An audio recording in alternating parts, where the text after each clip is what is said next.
പിടുത്തം വിട്ട ജീവിതം ഉണ്ടാകരുത്. നിയമങ്ങൾ ലംഘിക്കുന്ന ജീവിതവും പിടുത്തം വിട്ട ജീവിതമാണ്. നീ ധരിക്കുന്നത് പാന്റാണെങ്കിലും, പുരുഷന്മാര് ധരിക്കുന്നത് പാന്റാണെങ്കിലും തുണിയാണെങ്കിലും നീളക്കുപ്പായമാണെങ്കിലും അല്ലാത്ത കുപ്പായമാണെങ്കിലും ഒക്കെ നിനക്ക് അഹങ്കാരം വരാതിരിക്കാൻ നെരിയാണിക്ക് മുകളിലാകണം നിന്റെ വസ്ത്രത്തിന്റെ അളവ്. തായോട്ട് പോയാൽ കിബിർ കൂടിപ്പോകും. അങ്ങനെ വരരുത്. നിലത്തടിച്ചാൽ കുറച്ചുകൂടി കിബിർ ഏറിപ്പോകും.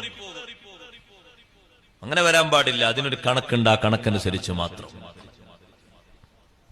അങ്ങനെയാണ് ധരിക്കേണ്ടത്. ബാക്കിയുള്ളത് മുറിച്ചു മാറ്റണം. അത്ര മതി. ആ അളവിനനുസരിച്ച്. സഹോദരിമാരോ, അവര് പുരുഷന്മാര് ധരിക്കുന്ന പാന്റ് ധരിക്കരുത്. അത് ഇസ്ലാമിക ദൃഷ്ട്യാ നിയമവിരുദ്ധമാണ്. സറാവിലുള്ള ഈ ടൈറ്റ് ഫിറ്റ് ഏതായാലും പെങ്ങന്മാര് ധരിക്കരുത്. ആരോഗ്യത്തിന് ഹാനികരമാണ് എന്ന് മാത്രമല്ല, ഇസ്ലാമിക ദൃഷ്ട്യാ അത് നല്ലതിന് എതിരാണ്, ഖിലാഫുൽ ഔലയാണ്.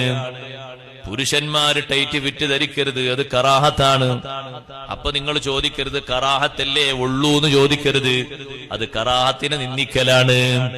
കറാഹത്ത് നമ്മൾ സ്വീകരിക്കേണ്ട ഒരു നിയമം തന്നെയാണ്. ആർക്കെങ്കിലും സ്വീകരിക്കാനുള്ള നിയമമല്ല, ഓരോരുത്തർക്കും സ്വീകരിക്കാനുള്ള നിയമമാണ് കറാഹത്ത്. വേണ്ടാന്ന് വെക്കേണ്ട നിയമമാണ് കറാഹത്ത്. അത് കറാഹത്താണോ? എനിക്കത് വേണ്ട. പെങ്ങളെ, ആണിന്റെ വസ്ത്രം ധരിച്ച് പെങ്ങള് നടക്കരുത്. കാരണം എന്താണ്? അതൊരു സ്റ്റൈലിന്റെ ഭാഗമാണ്. അത്തരക്കാർക്ക് അള്ളാഹുവിന്റെ ശാപമുണ്ടെന്നറിയിച്ചത് അഷ്റഫുൽ ഖൽഖ് മുഹമ്മദുർ റസൂലുള്ളാഹി സ്വല്ലല്ലാഹു അലൈഹി വസല്ലമ തങ്ങളാണ്. പുരുഷന്മാരോ സ്ത്രീകളെ വേഷം ധരിക്കരുത്. ലഅനല്ലാഹുർ റജുല യൽബസു ലിബ്സത്തൽ മർആ. പെണ്ണിന്റെ വസ്ത്രം ധരിക്കുന്ന ആണിനെ അല്ലാഹു ലഅനത്ത് ചെയ്തിരിക്കുന്നു.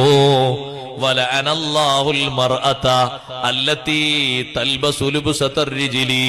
ആണിന്റെ വസ്ത്രം ധരിക്കുന്ന പെണ്ണിനെ, ആണ് ധരിക്കുന്ന അതേ ടീഷർട്ട്, നഊദു ബില്ലാഹ്, ആണ് ധരിക്കുന്ന അതേ രൂപത്തിലുള്ള കുപ്പായം, ആ കുപ്പായത്തിന്റെ മുൻഭാഗത്തൊക്കെ കൊടുക്കുന്നുണ്ട്. കടയിൽ നിന്ന് ആണുങ്ങളെ ഷർട്ട് എന്ന് പറഞ്ഞു വാങ്ങിച്ചതാണ്. അതേ പാന്റും അതേ ഷർട്ടും ഫ്രീഡമാണോ പകരം പറയുന്നത്? മോളെ, ഫ്രീഡം നമുക്ക് അനുവദിച്ചത് അള്ളാഹുവാണ്. അള്ളാഹുവിന്റെ നിയമത്തിന്റെ അപ്പുറം കടന്നൊരു ഫ്രീഡമില്ലേ? അതാണ് കിബ്ർ എന്ന് പറയുന്നത്. വലാ തംശി ഫിൽ അർളി മർഹാ.